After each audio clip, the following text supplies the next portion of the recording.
The water hit me like a wall of ice. I didn't cry out. That was the first thought that registered clearly as I fell. Don't make a sound. Whatever you do, don't let him hear you. The rock scraped my left shoulder as I tumbled down the face of the bluff. And somewhere in the 3 seconds between the push and the water, I made a decision that would change everything. I went limp. The Tyrrhenian Sea swallowed me whole. Salt water filled my nose, my ears, the collar of the linen shirt my daughter had bought me for my birthday 2 weeks ago. I let myself sink for a moment, just long enough to disappear from the surface, and then I kicked, hard, north, along the base of the cliff face, away from where I'd gone in. The current helped. It always helped along this stretch of the Amalfi Coast, which was something I'd learned in the 3 days we'd been at the villa. I swam low, staying under as long as I could manage, surfacing only to breathe, and then dropping back down. When I finally pulled myself onto the narrow shelf of rock at the base of the promontory, the one the local fishermen used, the one I'd spotted from the water taxi. The morning we arrived, I lay there for a long time, just breathing, just listening. Above me, maybe 60 feet up the cliff face, I heard my brother-in-law's voice. It happened so fast. Robert, he lost his footing on the path. The wet stones. I tried to grab him. I tried. A pause. Someone else speaking, too far away to make out the words. No, I don't think the drop is 100 feet. Easy. The current out there. I don't think he survived this. Another pause. Longer. I know this is terrible. I need you to call your daughter. She needs to hear this from family. I pressed my face against the cold rock and breathed through my nose. My shoulder was bleeding where it had scraped the cliff. My left knee throbbed with something that would turn out to be a hairline fracture I wouldn't discover for another 2 weeks. The salt water stung every cut on my hands. I didn't move. I didn't make a single sound. My brother-in-law thought I was dead. And for now, I decided, I was going to let him. My name is Robert Callahan. I'm 63 years old. 31 years ago, I started a commercial construction company in Columbus, Ohio, with my wife Margaret beside me and $11,000 in a checking account. We built it from the ground up, bidding on warehouse foundations, then small office parks, then hospital renovations, then major civic contracts. Margaret handled the books those first 10 years, working from our kitchen table while our daughter, who we called Lily, slept in a playpen 6 feet away. I was on job sites before sunrise and doing paperwork until midnight. We didn't take a real vacation for the first 8 years, not once. By the time Lily was in middle school, Callahan Construction was pulling in $40 million a year in contracts. By the time she graduated college, we were at 90. We had 430 employees across 3 states. I knew most of their names. Margaret died on a Tuesday in March, 6 years ago, pancreatic cancer. She was gone in 11 weeks from the day of diagnosis. I held her hand when she left, in a room at Ohio State Medical Center with yellow tulips on the windowsill, because tulips were the only flower that had ever made her smile without trying. There are no words for that kind of loss. I won't pretend there are. After Margaret, I threw myself into the company for 2 more years. Then I realized I was 61 years old, and I was running towards something that wasn't there anymore. The company was the thing Margaret and I had built together. Without her, it was just a business. I sold it 11 months ago to a private equity firm out of Atlanta, $92 million, post-tax, after all the attorneys and advisors and accountants took their share. I signed the papers on a Wednesday afternoon and drove home alone and sat in the kitchen for a long time, looking at the chair where Margaret used to read her magazines on Sunday mornings. My brother-in-law called me that same evening to congratulate me. His name is Marcus. He was Margaret's younger brother by 5 years, which made him 54 when all of this happened. He was charming the way some men are charming naturally, effortlessly, in a way that made you enjoy his company without ever quite trusting him completely. Margaret had loved him fiercely. She'd made excuses for him for 20 years. The failed restaurant venture, the dry spell in his real estate career, the second marriage that ended badly, the various investments that never quite returned what he'd put in. I'd helped him through most of it. Not because I believed in his judgment, but because Margaret asked me to, and then because it had become a habit, And then, because somewhere along the way, I suppose I genuinely felt responsible for him. I had given Marcus, over the course of our relationship, somewhere close to $800,000. Loans that became gifts when it became clear they would never be repaid. I'm not saying this for sympathy. I'm saying it because it matters for what came later. After Margaret died, my relationship with Marcus shifted in a way I didn't fully notice at first. He called more often. He came to visit more often. He asked more questions about the company, about its valuation, about my estate planning. At the time, I told myself it was grief he'd lost his sister, and I was the strongest remaining connection to her. I wanted to believe that, when I announced I was selling, Marcus was the first person outside my attorney to know. He'd been asking about it for months. How serious was I? Had I talked to anyone? Did I have an advisor lined up? I thought he was being protective. I thought he was doing what Margaret would have wanted. I understand now that he was simply keeping track of the number. The trip to Italy was my daughter's idea. Lily is 34, a landscape architect in Portland, and she shares her mother's gift for knowing what people need before they know it themselves. She called me a month after the sale closed and said, "Dad, you need to mark this somehow. You can't just let it happen and then sit in that house." She was right. She usually is. I rented a villa outside Ravello for 10 days. Lily flew in from Portland. Marcus flew in from Cleveland. And Marcus brought a friend, a man he'd introduced me to twice before, a financial manager named Garrett, who specialized, Marcus said, in wealth preservation for high net worth individuals. I hadn't invited Garrett, but Marcus mentioned him so casually when we were finalizing plans, I thought Garrett might join us. If that's okay, he's been wanting to talk to you about some structures for the inheritance side of things that declining would have felt strange. I said fine. I should have said no. I should have paid closer attention to a dozen things. The first 3 days at the villa were genuinely beautiful. The house was perched on the hillside above the sea, with a terrace that caught the evening light in a way that made you understand why people had been painting this coastline for 500 years. Lily and I had breakfast together every morning and talked about Margaret, about the business, about what I wanted the next chapter to look like. Those mornings were worth the entire trip. Whatever happened after them, Marcus was attentive in a way that should have felt warm. He kept my wine glass full. He remembered to order the fish I liked from the village. He walked with me in the evenings and asked questions about my plans, what I was thinking about doing with the estate, whether I'd considered a trust structure, whether Lily was equipped to handle the kind of complexity that came with this kind of wealth. He framed it as concern. He was good at that. Garrett joined us for dinners. He was quiet and precise, the kind of man who listens more than he speaks and makes you feel respected for it. He talked about estate structures, tax efficiency, generational wealth. He mentioned, twice, that he'd helped several clients in similar positions avoid significant estate tax exposure. I told him I had attorneys handling my affairs. He nodded politely and dropped the subject, or appeared to. On the fourth evening, Marcus mentioned the path.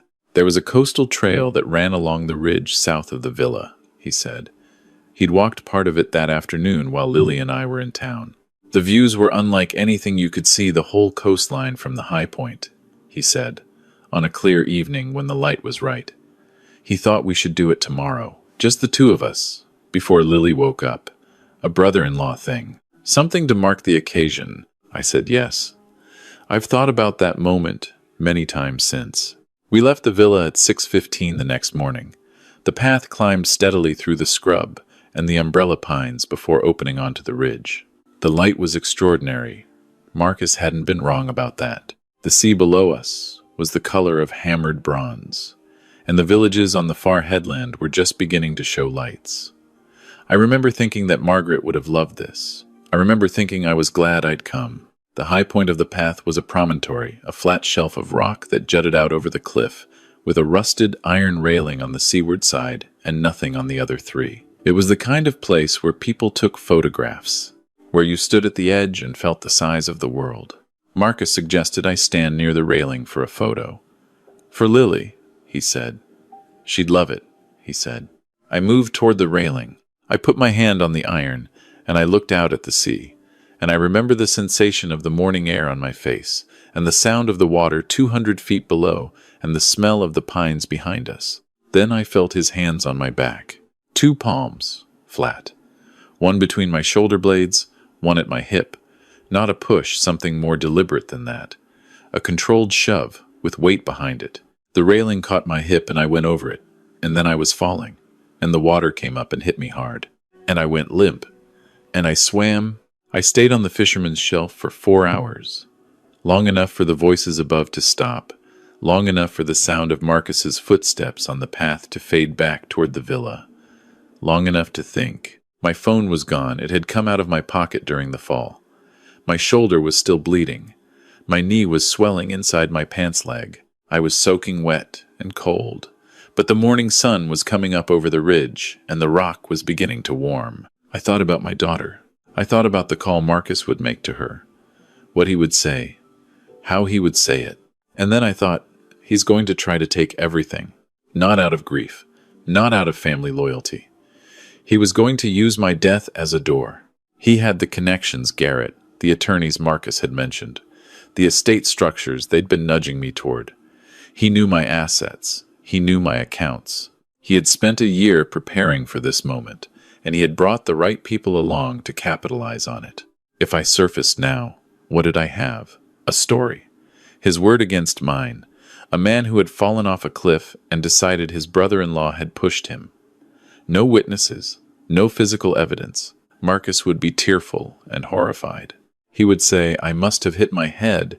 He would have Garrett and the villa staff and his own unimpeachable grief. But if I stayed dead for a few days, if I let him move, if I let him reach out to Lily, if I let him start to reveal what he actually wanted, then I might have something real. I found the fisherman's cottage at the base of the path at 8 in the morning. An old man named Enzo, who spoke no English but understood immediately that I was hurt and alone and needed help. He gave me dry clothes that were too short in the leg.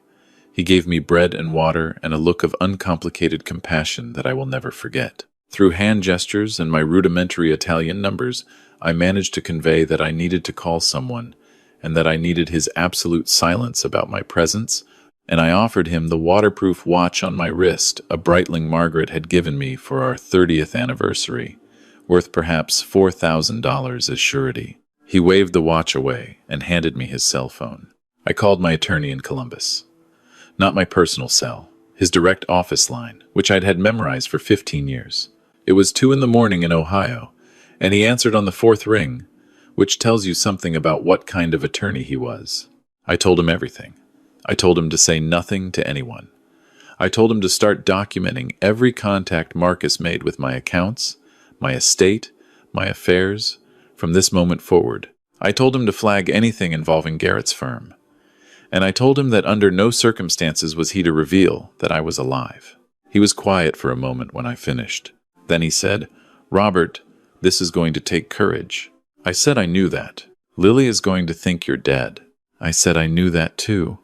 It was the hardest part of the plan, the part that made me feel sick even as I knew it was necessary. My daughter was going to grieve me. She was going to be destroyed, and I would have to let that happen for long enough to expose the man who had tried to kill me. I asked my attorney to have someone check on her, quietly, without raising questions. Then, I gave the phone back to Enzo, and I sat on his stone step in his borrowed clothes, and I watched the sea for a long time. I stayed in the village for 12 days. Enzo's son-in-law, a man named Paolo who ran the marina fuel dock, arranged a room for me at his cousin's house, 2 villages over, in a place tourists didn't go. I paid in cash from a modest amount. Paolo helped me withdraw at a village bank, using my attorney's authorization, a careful, quiet transaction that left no trail back to the villa or to Marcus. My knee was treated by a local physician who asked few questions and seemed to find the whole situation less surprising than I would have expected. My attorney called with updates every other day, using a number Paolo provided. On the first day, Marcus had told Lily that I had fallen from the cliff path while the 2 of them were hiking. He said he had tried to grab me. He said the Coast Guard had searched, but found nothing. He said he was devastated. On the 3rd day, Marcus had contacted my estate attorney in Columbus, not my regular attorney, but the separate one, who handled the trust documents to inquire about the probate timeline and the terms of my will. He had described himself as my closest living family member and my intended executor, which was a misrepresentation. My daughter was both of those things. On the fifth day, Garrett had contacted my investment manager directly, representing himself as acting on behalf of the estate, and had requested a summary of all accounts and holdings. My investment manager, to his great credit, had refused and immediately called my regular attorney. On the seventh day, Marcus had had a conversation with Lily in which he suggested that she was not equipped to handle the complexity of my estate and that she should allow him to take on the administrative burden of managing the affairs. He had also suggested that I had spoken to him privately about updating my will and that his intentions had been to give Marcus a more substantial role in the estate than currently documented. That last part, the suggestion that I had intended to rewrite my will in Marcus's favor, that was when I understood the full shape of what he'd planned. He hadn't just wanted to steal from me. He'd wanted to construct a narrative. A dead man with a poorly documented change of heart. Lily confused and grieving. Marcus positioned as the trusted steward. Garrett ready with the structures. If the cliff push had worked cleanly, if I had been found or simply declared dead after a sufficient search, Marcus would have been inside my estate within weeks. He'd been planning this for months, possibly longer. On the ninth day, my attorney told me that Lily had hired her own legal counsel to contest any changes Marcus was attempting to make to the estate administration. She had not accepted his claims about my intentions. She had, apparently, told her attorney that her father would never have said any such thing, and that Marcus had been borrowing money from me for years and had always resented Lily's central role in my life. She knew her father. She was fighting for him even while she thought he was gone. I called my attorney that evening and told him I wanted to come home. He said, "Not yet. 2 more days." He needed to get everything documented, every contact, every misrepresentation, every communication Marcus had made to financial institutions and legal professionals, all of it in a form that could be used. 2 more days. I said all right. I spent those 2 days sitting with Enzo on his stone step, watching the sea. He didn't know the details of what had happened. He only knew that I was alive, and that someone had tried to hurt me, and that I was waiting for the right moment. That seemed like enough for him. He fed me his wife's cooking, which was simple and extraordinary, and in the evenings we sat together without speaking, 2 old men watching the water, and I thought about Margaret and about Lily and about all the years I had spent trusting people who wore my family's face. I thought about the $800,000. I thought about every meal Marcus had eaten at my table. I thought about the way he'd said I tried to grab him to the people on the path that morning, and how smoothly it had come out, how practiced it had sounded, and I understood that he had rehearsed that line, maybe many times, maybe lying in bed at night while he planned this. That thought was the one that burned the most. Not the fall, not the fear, not even the cold water. The rehearsal. I flew home on a Thursday. My attorney met me at the airport in Columbus with a car and 2 printed binders of documentation and a look on his face that I had never seen from him in 30 years. Something between profound relief and barely contained fury. Lily didn't know I was coming. That was the hardest decision. I'd wanted to call her the moment I knew I was alive. Every day, without calling her, was its own kind of wound. But my attorney had been firm. If Lily knew, and she reacted, and Marcus noticed the shift in her behavior, we'd lose the element of control. We needed Marcus to come to us. We needed him in the room before he knew I was in it. My attorney had arranged for Marcus to come to his office that afternoon. He'd told Marcus that there was a matter regarding the estate that required his immediate attention, something about an overseas account that needed documentation before probate could proceed. Marcus had agreed immediately, which told us everything about his appetite. I waited in the private conference room off the main hallway. I heard him come in. I heard the pleasantries, my attorney's measured voice, the sound of Marcus settling into a chair with the comfortable authority of a man who believed he was about to receive something. My attorney said, "Before we begin, I need to clarify the nature of this meeting." Marcus said, "Of course." My attorney said, There are some questions about representations you've made to certain financial institutions and to the estate. A pause. Marcus said, I'm not sure what you mean. My attorney said, I think it would be easier to have this conversation with all relevant parties present. He knocked once on the conference room door. I opened it. I want to describe what I saw on my brother-in-law's face in that moment, but I'm not sure there are adequate words for it. It wasn't just shock. It was a collapse, the visible dissolution of an entire architecture of assumption. The color left his face so completely that he looked, briefly, like a different person. His mouth opened and then closed. He reached for the arm of his chair with both hands. He said my name, just my name, once, in a voice I'd never heard from him before. I sat down across from him at the table. I didn't say anything for a moment. I looked at the man who had stood behind me on that promontory and put his hands flat between my shoulder blades and pushed with the weight of his whole body, and I tried to find something useful in my feelings about it. I didn't find anger, exactly, not in that moment.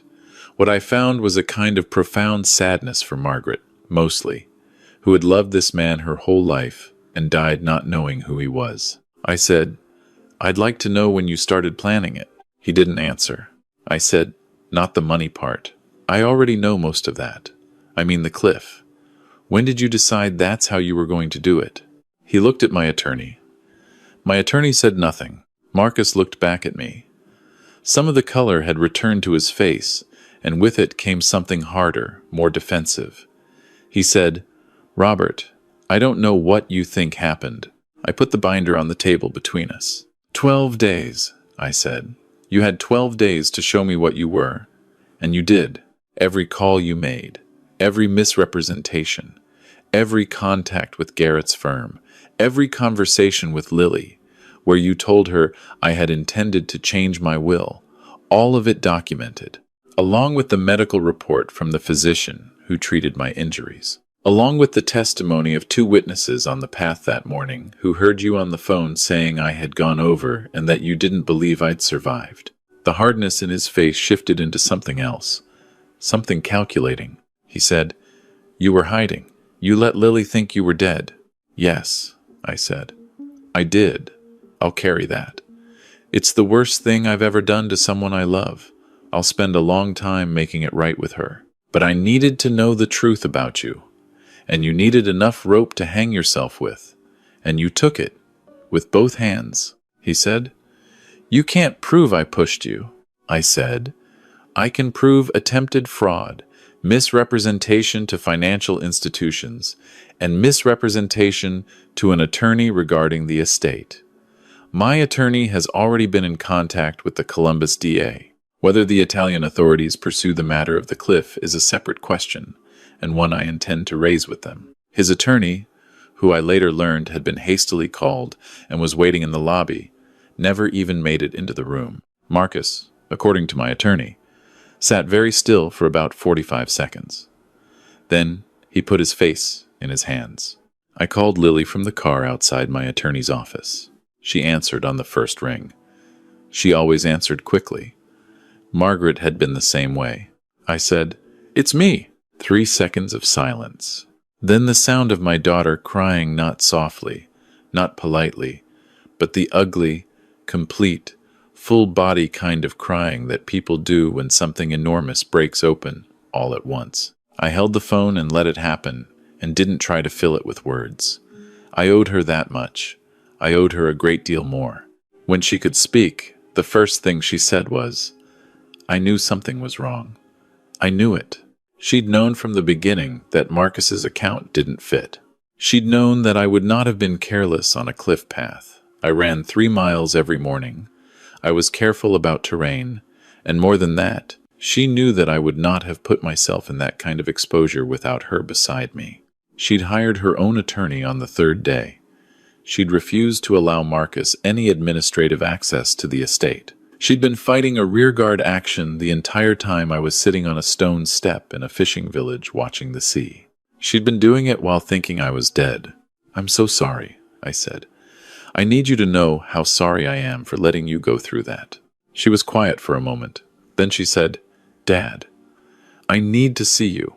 I said, I'm in Columbus. I'll drive to the airport right now, if you want. She said she'd be on the next flight from Portland. The legal aftermath took the better part of 8 months. Marcus was charged in Ohio with fraud and misrepresentation, specifically his contacts with financial institutions and legal professionals misrepresenting his authority over my estate. Garrett's firm was referred to the State Financial Regulatory Board and surrendered its license to operate in Ohio. The Italian authorities, with assistance from the documentation my attorney provided, opened a criminal inquiry into the events on the path, which remains ongoing as of now. I've been told by the investigators that the case is complicated by the absence of physical evidence and the presence of only circumstantial testimony, but that they take it seriously. Marcus did not go to prison in America. I want to be honest about that, because I know people will want to hear that he did, and I understand that impulse completely. What he received was a substantial fine, a civil judgment in my favor that clawed back a meaningful portion of what I had given him over the years, and a permanent legal record that effectively ends his ability to work in any capacity involving fiduciary responsibility. He will spend the rest of his life explaining that record to anyone who asks. It is not what I might have chosen, but it is something, and the Italian matter is still open. What I wanted more than any legal outcome was the thing I got in that conference room, the moment when he saw me walk through the door and understood that everything he had planned was finished. That the story he'd told, the architecture he'd built, the careful groundwork of a year's worth of manipulation, none of it had worked. I survived. I paid attention. I waited. I've thought about why I went quiet instead of screaming when I fell. I've thought about it many times. Part of it was instinct, a lifetime of making decisions in crisis situations on construction sites, where the worst thing you could do was panic. Part of it was, I think, some deeper knowledge that I had been moving toward this moment for longer than I realized. That something had been wrong with Marcus for a long time, and on some level, I had always known it. And somewhere in the 3 seconds of falling, I understood that this was the moment that would reveal the truth or bury it, and I chose revelation. Margaret had trusted him. She had given him the benefit of every doubt for her entire life, and she had died loving him, and I am grateful every day that she didn't have to know this about him. That grief belongs to me alone, and I've made a kind of peace with carrying it. The morning after I got back to Columbus, before Lily's flight arrived, I drove out to the storage unit where I keep the things I couldn't bear to part with when I sold the house we'd raised her in. Margaret's gardening gloves, still stiff with dried soil, the kitchen chair from the breakfast nook, a box of Lily's schoolwork that Margaret had kept with a devotion that always moved me. The tulip prints from the hospital room. I sat on a folding chair in that storage unit for an hour, just sat with it all. The smell of the place, dust and old cardboard, and faintly, improbably, still the faint ghost of the specific lavender soap Margaret had used. That smell was the closest thing to her presence I had left. I talked to her for a while. I do that sometimes. I told her what had happened. I told her about Enzo and his borrowed clothes and the stone step and the Tyrrhenian sea at dawn. I told her about the binder on the conference table and the look on her brother's face. I told her I was sorry for the choices that led there, for the money I'd given away thinking I was honoring her memory, when really I was just avoiding the harder conversation about who her brother actually was. I told her that Lily was coming, that our daughter had fought like hell for me, even when she thought there was nothing left to fight for, that she had her mother's instincts completely, that they were the same person in so many ways that sometimes talking to Lily was like standing close to the warmest thing I knew. I told her I was going to be okay. I picked up her gardening gloves and turned them over in my hands and put them back carefully in the box. Then I drove to the airport to get my daughter. When Lily came through the arrival's door, she looked exactly like herself, which is to say, she looked like Margaret, especially around the eyes, especially when she was worried and she saw me and stopped walking for just a moment. Like she was making sure I was real. Like she needed a second to close the gap between the 12 days of believing I was gone and the fact of me standing there under the fluorescent airport lights in a jacket that still didn't quite fit right after all the wait. I'd lost in Italy. I crossed the distance. She put her arms around me and held on with the particular grip of someone who has imagined not having something and then found themselves in sudden possession of it again. I held on back. I didn't try to say anything for a while. Eventually, she leaned back, and looked at my face and shook her head slowly. "You look terrible," she said. "I know," I said. "The plan was really risky, Dad. I know. If anything had gone wrong, I know." She studied me for another moment, her mother's eyes, precise and full of 1,000 things at once. "Did it work?" she said. "It worked," I said. She nodded once, the way Margaret used to nod when something resolved the way it should. A small, definitive nod that meant, "Okay, good, now we move forward." We walked out of the airport into the Ohio evening, into the smell of cut grass and distant rain, into the particular quality of Midwest summer air that I had been breathing my whole life, and that I had not been fully confident I would ever breathe again. I carry a scar on my left shoulder now from the cliff face. The knee healed fully, which the doctor called impressive for a man my age.